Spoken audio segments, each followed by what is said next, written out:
Thank you very much. Thank you. Brendan, thank you so much indeed, and thank you to you for inviting me. Thank you to Burnet. Thank you to friends and colleagues today who spent time with me. Let's dispose of this first of all. Who really cares about rugby? Not me, not me. It's a niche sport. Cricket, that's the important one. Yeah, you see, I had to win your audience straight away. I want to invite you into my front room.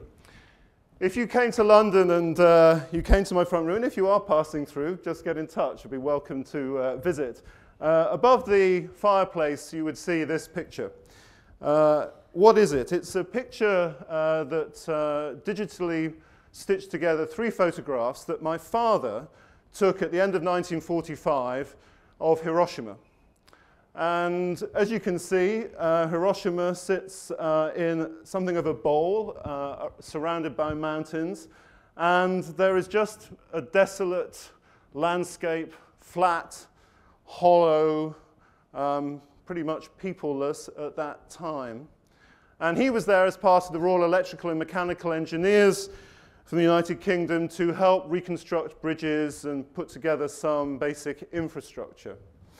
I've lived with that picture all of my life, and now I inflict it on my family and anybody who comes to visit us. And it's there partly as a reminder to me of what human beings can do one to another. And that legacy informs a substantial amount of what I'm going to speak about in the next 40 minutes. Because an authority of the eminence of Martin Rees, a man who not only is he still Astronomer Royal, but he was President of the Royal Society, wrote in 2003 and continues to proselytize this message that the odds are no better than 50-50 that our present civilization will survive till the end of the present century. So we could toss a coin and decide now just what the chance is that our civilization could last to the end of the century. And that's what Martin Rees, not a maverick scientist, but somebody very much in the mainstream of science, is predicting for our future. It seems a very extreme view to take, but look at Syria. Now well into the 5th year of that conflict, with several millions of people displaced from that country, and as we've seen with the latest bombing by Russia, a conflict that seems to be pressing potentially a proxy war between Russia and the United States.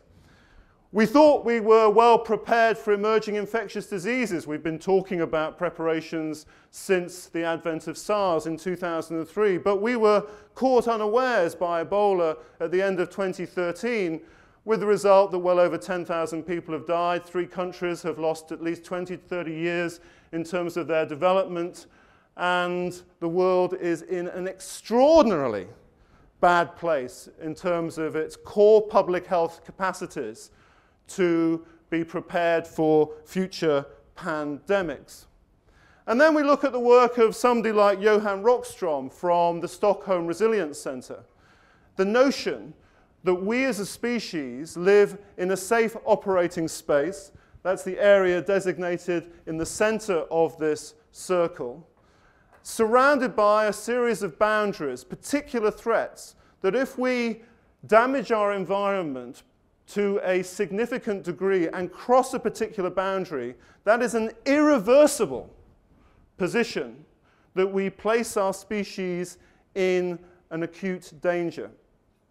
And if we step outside of that safe operating space, that will be a species eliminating event. And as you can see from the red areas in certain spheres, for example, loss of biosphere, changes in phosphorus and nitrogen cycles, we are already in danger in several of those. And look at some of the others: climate change, ozone depletion, aerosol loading of the atmosphere, acidification of our oceans, freshwater use, changes in land use. All of these are the warning signals that tell us that we're overstepping our mark as a species on our planet. And then when we think about that threat, the threat of environmental degradation, and place that in models of the future, we should be deeply concerned about where our species is going. The way we think, of course, and we have several colleagues from politics with us, is very much in terms of short-term political cycles. Thinking ahead as long as 5 years is pretty tough in the political cultures that we live in our modern democracies today. But if you go to any museum in this city or any city in the world, you will see that museum full of artifacts from other civilizations. And the fact is, civilizations are born, they typically thrive, and then they die. Why should our civilization be any different? And in this modeling by a NASA scientist and his team, Safar Motashariai, he looks on a 500-year time interval and looks at, you see the green line of the degradation of natural capacity, the environment which sustains us. And at the same time as our natural environment declines, we become much wealthier. And we're seeing that today. That is the story of very much of climate change over the next 50 or 60 years. And for those who live in poor environments, called here commoners, they are going to suffer more than the elites, the deleterious effects of the destruction of the environment. And what he is suggesting here is that we as elites will not notice until it is far too late that the destruction of our environment is linked to the potential for a species-ending moment in this planet's history. In other words, inequality between the rich and the poor, what divides us in terms of our wealth, added to the planetary boundaries examined by Johan Rockstrom and his colleagues, create a set of conditions over a 300 or 400 or 500 year time period that are deeply troubling for our species. Now that's all very depressing, isn't it? A rather pessimistic start. So let me tell a different story for a moment. Because we can convince ourselves, and often people do convince ourselves, oh please do come back, it's not such a terrible story.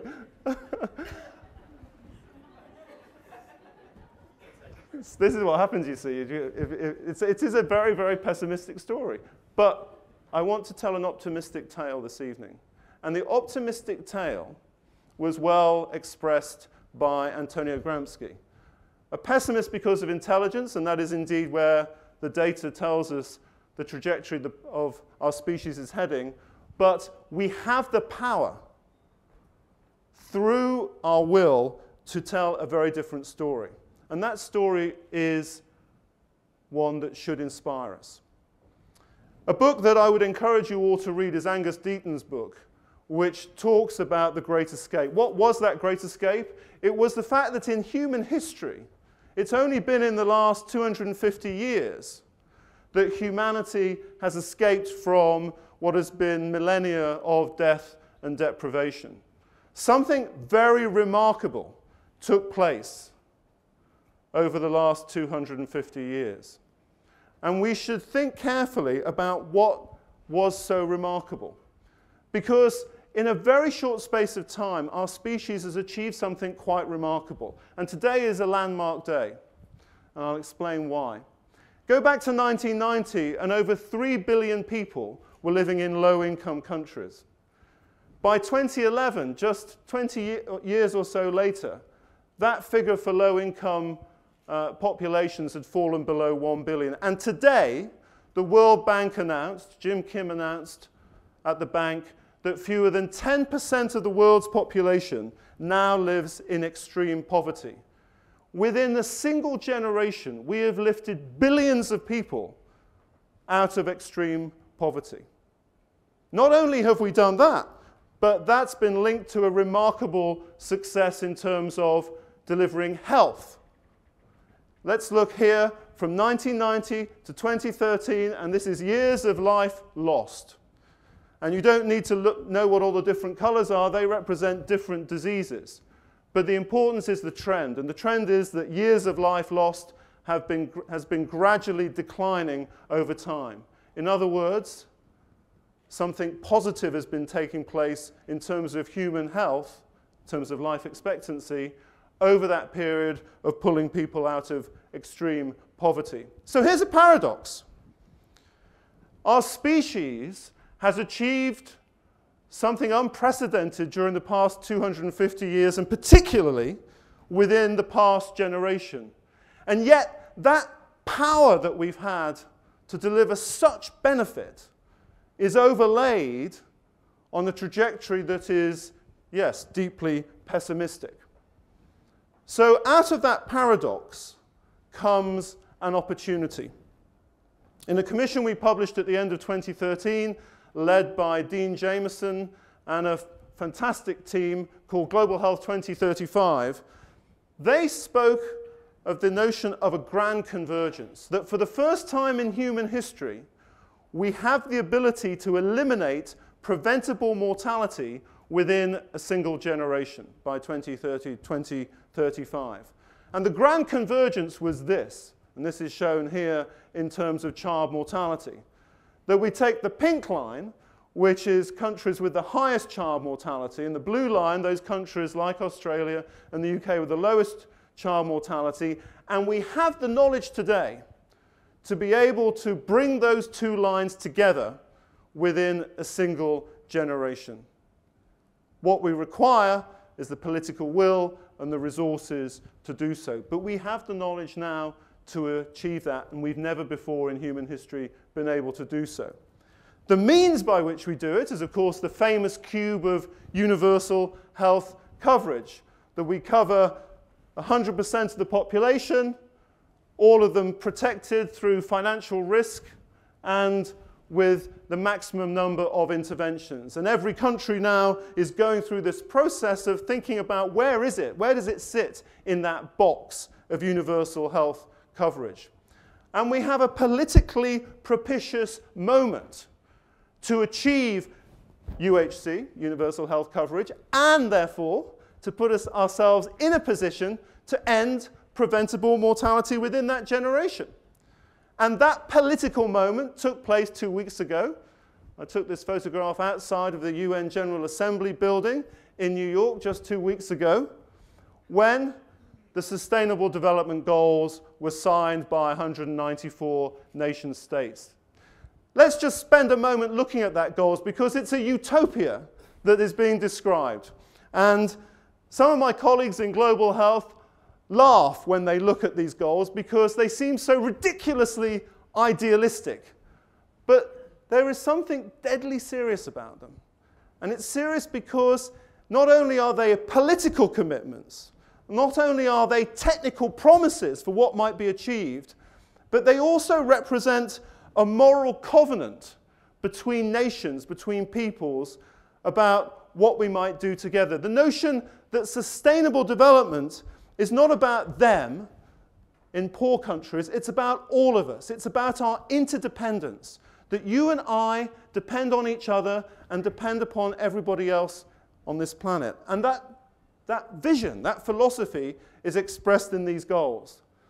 Now, the Sustainable Development Goals begin with the commitments of the Millennium Development Goals continued over the next 15 years, ending poverty, hunger, ensuring healthy lives, education, and gender equality. But then we start to see what the other goals are going to be. Sustainable water and sanitation, energy, economic growth, industrialization, addressing inequality, urbanization, consumption and production, climate change, sustainable oceans, sustainable ecosystems, and peace for all. Now, this is where people laugh, because it seems so crazy that we could achieve that utopia. But John Rawls, the American philosopher, spoke about the idea of a realistic utopia. And I think this is what the Sustainable Development Goals can achieve. Now, you notice there are 16 goals there. There is a 17th goal, in some ways the most important goal of all, because business as usual isn't going to deliver any of this. If we are going to achieve this realistic utopia, then this is what we have to do. Strengthen our means of implementation, which means revitalizing a global partnership. In other words, unprecedented cooperation between peoples, between nations. And in some ways, that really is the toughest challenge of all. When I look to my own region of the world in Europe and the refugee crisis that afflicts European countries right now, we are seeing precious little coordination or cooperation across nations. If we look in the Middle East, we see a similarly parlous state. So the world today is afflicted with more conflicts than at any time since the end of the Second World War. The world today is seeing more internally displaced peoples than at any time in recent history. So we have a challenge if we're going to meet the 17th goal on which all the prior 16 depend. Let's just spend a moment looking at the one that concerns us in the health community, and it's a very big agenda, but a very exciting agenda in what we can focus on in the next 15 years. Maternal mortality, newborn under 5 mortality, and AIDS, TB, malaria, and neglected tropical diseases, all from the Millennium Development Goal era. But now, and this is of course the big epidemic that is sweeping middle-income countries massively, non-communicable diseases, and how we're going to address NCDs and mental health. Substance abuse, including alcohol, deaths from injuries, sexual reproductive health, and here's the big one, universal health coverage. So that's going to be a goal over the next 15 years, and finally from pollution as well. So environmental threats are there as well. Also in SDG 3, the health SDG, are how we're going to achieve that. Implementing the Framework Convention on Tobacco Control, supporting research and development, absolutely critical. Science is not only intrinsically important to our society, it is an essential, vital instrument to achieve our hopes for better health and well-being, health financing and health workforce in building health systems, and, of course, the lesson of Ebola, building global health security to detect future risks. All of which, given that this is the optimistic story that is the prize that sits before us, begs this question: how should we try to redefine medicine and public health in the 21st century? Let me try and answer that question by going back to this man, Macfarlane Burnet. In 1953, in January 1953, he published a paper in the Lancet entitled The Future of Medical Research. And I don't know his entire biography, but if you read this paper, you get a sense of a very remarkable man.